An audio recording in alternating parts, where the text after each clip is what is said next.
আমরা সাংবাদিক সম্মেলনে পরিষ্কার করে দিয়েছি, ওয়াকফ আইন কালো আইন, সংবিধান বিরোধী আইন প্রত্যাহারের আমরা দাবি জানাচ্ছি বিনা শর্তে, অনতিবিলম্বে।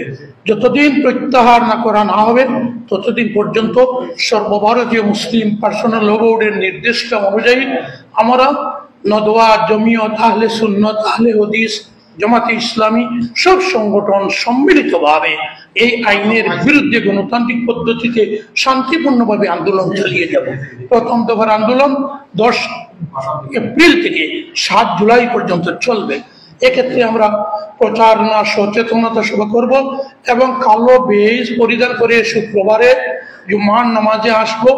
জুমার নামাজ করে প্রতীকী ধর্ণা পালন করে এই আইন প্রত্যাহারের দাবি জানাবো এবং বিভিন্ন সভা সমিতির মাধ্যমে, গরুয়া বৈঠকের মাধ্যমে আমরা এই সচেতনতা সৃষ্টির প্রয়াস চালিয়ে যাব।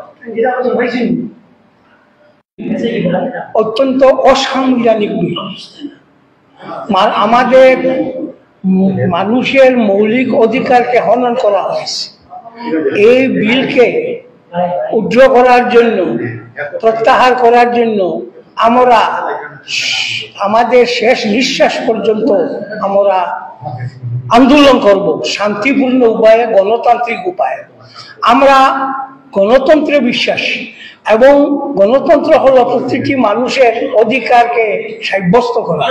এই ওয়াকফ বিলে আমাদেরকে, মুসলমান দিগকে এমনভাবে কোণঠাসা করা হয়েছে যা আমি মনে করি কোনো সভ্য সমাজ মানতে পারে না। এবং এই যদি হয় তাহলে আমাদের দেশে একটা বিশৃঙ্খলা দেখা দিবে, ইহা অত্যন্ত পরিষ্কার।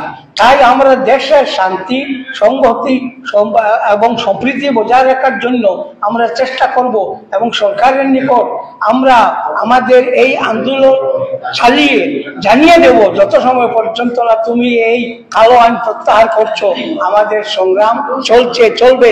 এমনকি আমরা মরলেও কোনো অসুবিধা নেই, আমরা মরবো, কারণ আমাদের পিঠ দেওয়ালে ঠেকে দিয়েছে, আমাদের আর কোনো উপায় নেই। তুমি শুধু আমাদের দিকে দেখো আর অন্য কাউকে দেখো না, তা হতে পারে না। অন্য তুমি সব সময় মুসলমানদেরকে নিয়ে তোমার রাজনীতি করো, রাজনীতি করো, আমাদের কোনো আপত্তি নেই, কিন্তু আমাদেরকে বলির পাঠা বানিয়ে রাজনীতি করবে, সেটা আমরা বলি মানব।